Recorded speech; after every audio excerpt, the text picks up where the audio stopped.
ಈ ಮನೇಲಿರೋ ಅಷ್ಟು ದಿನ ನಾನ್ ಬಯಸಿದ್ರು ಮಾಲ್ತಿ ಆಂಟಿ ಪ್ರೀತಿ ಪಡಿದೆ ಇರೋಕೆ ಸಾಧ್ಯ ಇಲ್ಲ ಅಂತ ಇಂಚರಾಗೆ ಅನ್ನಿಸ್ತು. ಇಂಚರ ಮಾಲ್ತಿ ಕೊಟ್ಟ ಟೀ ಕುಡ್ದು ತನ್ ರೂಮ್ಗ್ ಹೋಗಿ ಫ್ರೆಶ್ ಅಪ್ ಆದ್ಲು. ಅಷ್ಟೊತ್ತಿಗೆ ಸಂಗಮ್ ಕೂಡ ಆಫೀಸಿಂದ ಮನೆಗ್ ಬಂದ. ಮಾಲ್ತಿ ಅವನಿಗೂ ಟೀ ಕೊಟ್ಟು ಫ್ರೆಶ್ ಅಪ್ ಆಗೋದಕ್ಕೆ ಕಳ್ಸಿದ್ಲು. ಇಂಚರ ಸಂಗಮ್ ಇಬ್ರು ಒಟ್ಟಿಗೆ ಕೂತ್ಕೊಂಡು ಊಟ ಮಾಡ್ಲಿ ಅನ್ನೋದು ಅವಳ ಇಂಟೆನ್ಷನ್ ಆಗಿತ್ತು. ಅದೂ ಅಲ್ದೆ ಅವಳು ಇಂಚರ ಆರ್ಯನ್ನ ಪೂರ್ತಿಯಾಗಿ ಒಪ್ಕೊಂಡಿದ್ಲು. ಆದ್ರೂ ಅವಳ ಮನಸ್ಸಲ್ಲಿ ಇಲ್ಲಿವರೆಗೂ ಸಂಗಮ್ ರಮೇಶ್ ಸರ್ಗೆ ವೇದವತಿ ಮೇಡಮ್ಗೆ ಏನೂ ಹೇಳೇ ಇಲ್ಲ. ಅವ್ರಿಗೇನಾದ್ರೂ ವಿಷಯ ಗೊತ್ತಾದ್ರೆ ಹೇಗ್ ರಿಯಾಕ್ಟ್ ಮಾಡ್ತಾರೋ ಏನೋ ದೇವ್ರಿಗೆ ಗೊತ್ತು. ಸಂಗಮ್ ಇಂಚರ ಮದ್ವೆ ಬಗ್ಗೆ ರಮೇಶ್ ವೇದಾವತಿಗ್ ಗೊತ್ತಾದ್ರೆ ಏನನ್ಕೋತಾರೋ ಏನೋ ಅಂತ ಮಾಲ್ತಿ ತುಂಬಾ ಟೆನ್ಷನ್ ಮಾಡ್ಕೊಂಡಿದ್ಲು. ಅವಳು ನಿಟ್ಟುಸಿರ್ ಬಿಟ್ಟು ಬಡ್ಸೋಕೆ ಶುರು ಮಾಡಿದ್ಲು. ಸಂಗಮ್ ಇಂಚರ ಇಬ್ರು ಒಂದೇ ಟೈಮ್ಗೆ ಡೈನಿಂಗ್ ಹಾಲ್ಗೆ ಬಂದು ದಿನದ ಹಾಗೆ ಎಲ್ರೂ ಅವ್ರವ್ರ ಜಾಗದಲ್ಲಿ ಕೂತ್ಕೊಂಡಿದ್ರು. ಸಂಗಮ್ನ ನೋಡ್ತಿದ್ದ ಹಾಗೆ ಆರ್ಯ ಅವನ ಹತ್ರ ತನ್ನ ಸ್ಕೂಲ್ ಕತೆನೆಲ್ಲ ಹೇಳೋಕೆ ಶುರು ಹಚ್ಕೊಂಡ. ಮೊದ್ಲೆಲ್ಲ ಇಂಚರ ಒಬ್ಳೇ ಇದ್ದಿದ್ರಿಂದ ಎಲ್ಲಾನು ಅವಳ ಹತ್ರನೇ ಶೇರ್ ಮಾಡ್ಕೋತಿದ್ದ. ಆದ್ರೆ ಈಗ ಅವನ್ ಲೈಫಲ್ಲಿ ಸಂಗಮ್ ಕೂಡ ಇದ್ದ. ಹಾಗಾಗಿ ಅವನ ಹತ್ರನೂ ಎಲ್ಲಾನು ಹೇಳ್ಕೊಳ್ಳೋದು ಆರ್ಯಂಗೆ ಅಭ್ಯಾಸ ಆಗಿತ್ತು. ಇವತ್ತು ಪೇರೆಂಟ್ಸ್ ಮೀಟಿಂಗ್ ಇಂದ ಹಿಡಿದು ಗೇಮ್ಸ್ ಆಡೋವಾಗ ನಡೆದಿರೋ ಚಿಕ್ಕ ಪುಟ್ಟ ಚೀಟಿಂಗ್ ಬಗ್ಗೆನೂ ಅವನು ಸಂಗಮ್ ಹತ್ರ ಹೇಳ್ಕೋಬೇಕಿತ್ತು. ಅವನ್ ಚಿಕ್ಕ ತುತ್ತು ಬಾಯ್ಗಿಡ್ತಾ, ನಿಮಗ್ ಗೊತ್ತಾ ಕೂಲ್ ಅಂಕಲ್, ಇವತ್ತು ನನ್ ಟೀಚರ್ ನನ್ ಬಗ್ಗೆ ಫ್ರೆಂಡ್ ಹತ್ರ ತುಂಬಾ ಮಾತಾಡಿದ್ರು ಅಂತ ಹೇಳ್ದ. ಅದಕ್ಕೆ ಸಂಗಮ್ ಕ್ಯೂರಿಯಸ್ ಆಗಿ, ಅರೆ ಹೌದಾ, ಏನೇನ್ ಹೇಳಿದ್ರು? ನೀನೇನು ತರ್ಲೆ ಮಾಡಿಲ್ಲ ತಾನೇ ಅಂತ ಊಟ ಮಾಡ್ತಾನೆ ಕೇಳ್ದ. ಸಂಗಮ್ ಮಾತ್ಗೆ ಆರ್ಯ ನಗ್ತಾ, ಐ ಡೋಂಟ್ ನೋ, ಅವರು ಫ್ರೆಂಡ್ ಹತ್ರ ಹೇಳಿದ್ರು, ಬಟ್ ಅವರು ನಿಮ್ ಬಗ್ಗೆನೂ ಕೇಳ್ತಿದ್ರು ಅಂತ ಹೇಳ್ದ.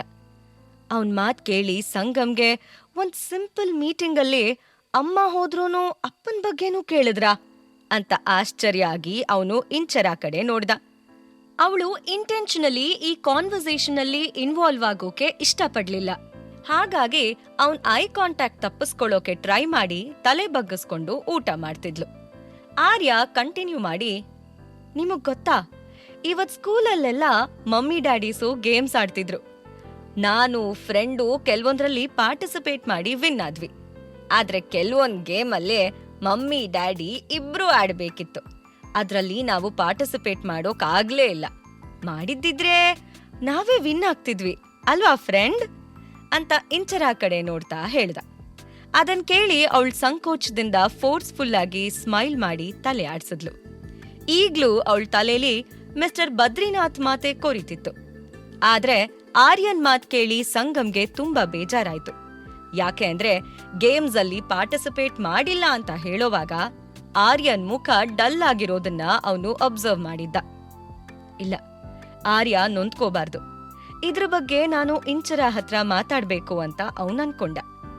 ಊಟ ಆಗ್ತಿದ್ದ ಹಾಗೆ ಇಂಚರ ಸ್ವಲ್ಪ ಹೊತ್ತು ಬಾಲ್ಕನಿಲಿ ಅಡ್ಡಾಡೋಕ್ ಹೋದ್ಲು. ಅಲ್ಲಿ ಅವಳೊಬ್ಳೇ ನಿಂತಿರೋದ್ ನೋಡಿ ಸಂಗಮ್ ಅವಳ ಹತ್ರ ಮಾತಾಡೋಕೆ ಇದೇ ಸರಿಯಾದ ಸಮಯ ಅಂತ ಅಲ್ಲಿಗ್ ಹೋಗಿ, ಆಗ್ಲೇ ಆರ್ಯ ಏನೋ ಹೇಳದ್ನಲ್ಲ, ಏನದು ಅಂತ ಡೈರೆಕ್ಟ್ ಆಗಿ ಕೇಳ್ದ. ಯಾವ್ದ್ರ ಬಗ್ಗೆ ಅಂತ ಆಶ್ಚರ್ಯದಲ್ಲಿ ಕೇಳಿದ್ಲು. ಅವನ್ ಯಾವ ವಿಷಯದ ಬಗ್ಗೆ ಕೇಳ್ತಿದ್ದಾನೆ ಅಂತ ಅವಳಿಗೆ ಅರ್ಥ ಆಗ್ಲಿಲ್ಲ. ಸಂಗಮ್ ಕಂಟಿನ್ಯೂ ಮಾಡಿ, ಅದೇ ಊಟ ಮಾಡೋವಾಗ ಆರ್ಯ ಏನೋ ಗೇಮ್ಸ್ ಬಗ್ಗೆ ಹೇಳ್ತಿದ್ನಲ್ಲ, ಏನಾಯ್ತು ಇವತ್ ಸ್ಕೂಲಲ್ಲಿ ಅಂತ ಕೇಳ್ದ. ಅದಕ್ಕೆ ಅವಳು, ಅಂಥದ್ದೆಲ್ಲ ಏನೂ ಇಲ್ಲ, ಪೇರೆಂಟ್ಸ್ ಟೀಚರ್ ಮೀಟಿಂಗ್ ಇತ್ತು ಅಷ್ಟೇ, ಅದಕ್ಕೆ ನೀವ್ಯಾಕೆ ಇಷ್ಟೊಂದು ಹೈಪರ್ ಆಗ್ತಿದ್ದೀರಾ ಅಂತ ಕೇಳಿದ್ಲು. ಆಗ ಸಂಗಮ್ ತಾಳ್ಮೆ ಕಳ್ಕೊಂಡು, ನೋಡು, ಆರ್ಯ ಅಪ್ಸೆಟ್ ಆಗಿರೋದು ನನಗೆ ಕ್ಲಿಯರ್ ಆಗಿ ಗೊತ್ತಾಗಿದೆ. ಅವನ್ ಟೀಚರ್ ನನ್ ಬಗ್ಗೆ ಕೇಳಿದ್ರಾ? ಯಾಕೆ, ಏನಾದ್ರೂ ಸ್ಪೆಷಲ್ ರೀಸನ್ ಇದೆಯಾ ಅಂತ ಕೇಳ್ದ. ಆರ್ಯನ್ ಸ್ಕೂಲಲ್ಲಿ ಪೇರೆಂಟ್ಸ್ ಟೀಚರ್ ಮೀಟಿಂಗ್ ಇತ್ತು, ಅದಕ್ಕೆ ಇಬ್ರು ಪೇರೆಂಟ್ಸ್ ಕಂಪಲ್ಸರಿ ಬರ್ಬೇಕು ಅಂತ ಹೇಳಿದ್ರು. ಆಗಾಗ ಈ ತರ ಮೀಟಿಂಗ್ ಮಾಡ್ತಾ ಇರ್ತಾರಂತೆ, ಅದನ್ನ ಅಪ್ಪ ಅಮ್ಮ ಇಬ್ರು ಅಟೆಂಡ್ ಮಾಡ್ಬೇಕಂತೆ ಅಂದ್ಲು. ಅದಕ್ಕೆ ಅವನು, ಆದ್ರೆ ನೀನ್ ಯಾಕೆ ನಂಗೆ ಹೇಳಿಲ್ಲ ಅಂತ ಕೇಳ್ದ.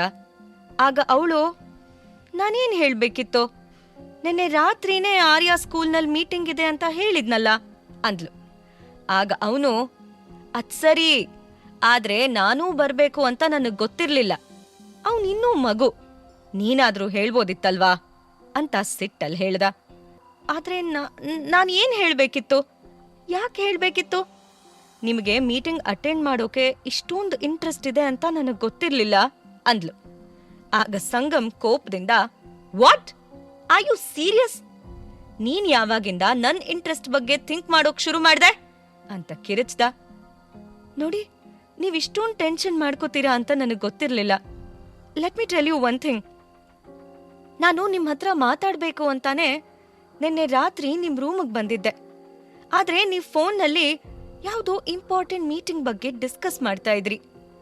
ಇವತ್ತು ಮುಖ್ಯವಾದ ಮೀಟಿಂಗ್ ಇದೆಯೇನೋ ಅಂತ ನಾನು ನಿಮ್ಗೆ ಡಿಸ್ಟರ್ಬ್ ಮಾಡೋಕೆ ಇಷ್ಟಪಡ್ಲಿಲ್ಲ. ಈಗ ನೋಡಿದ್ರೆ ನೀವು ನನಗೇ ಬೈತಿದ್ದೀರಾ ಅಂತ ಇಂಚರಾನು ಹೇಳಿದ್ಲು. ಆಗ ಸಂಗಮ್, ನನಗ್ ಯಾವ್ದು ಇಂಪಾರ್ಟೆಂಟ್ ಯಾವ್ದಲ್ಲ ಅಂತ ನಾನೇ ಡಿಸೈಡ್ ಮಾಡ್ತೀನಿ. ಒಂದ್ ವೇಳೆ ನೀನು ವಿಷಯ ಹೀಗೆ ಅಂತ ಹೇಳಿದ್ದಿದ್ರೆ ನಾನೇನಾದ್ರೂ ಮ್ಯಾನೇಜ್ ಮಾಡ್ತಿದ್ದೆ. ಅಷ್ಟಕ್ಕೂ ನನಗ್ ಮೀಟಿಂಗ್ ಇದ್ದಿದ್ದು 11 ಗಂಟೆಗೆ. ಅಷ್ಟರಲ್ಲಿ ನಾನು ವಾಪಸ್ ಬಂದ್ಬಿಡ್ತಾ ಇದ್ದೆ. ಅವಾಗ ಅಟ್ಲೀಸ್ಟ್ ಆರ್ಯಂಗೆ ಬೇರೆ ಮಕ್ಕಳನ್ನ ನೋಡಿ ಇನ್ಫೀರಿಯರ್ ಫೀಲ್ ಆದ್ರೂ ಆಗ್ತಿರ್ಲಿಲ್ಲ. ಅವನು ಆ ಗೇಮ್ಸ್ ಬಗ್ಗೆ ಹೇಳೋವಾಗ did you see his expression? ತಾನು ಬೇರೆ ಮಕ್ಕಳ ತರ ಎಲ್ಲಾ ಗೇಮ್ಸ್ ಅಲ್ಲೂ ಪಾರ್ಟಿಸಿಪೇಟ್ ಮಾಡೋಕ್ ಆಗಲಿಲ್ಲ ಅಂತ ಅವನು ತುಂಬಾ ಅಪ್ಸೆಟ್ ಆಗಿದ್ದ. ಅದರ ರೀಸನ್ ಏನೇ ಆಗಿರ್ಬಹುದು, I can't see him like that ಅಂತ ಸೀರಿಯಸ್ ಟೋನ್ನಲ್ಲಿ ಹೇಳ್ದ.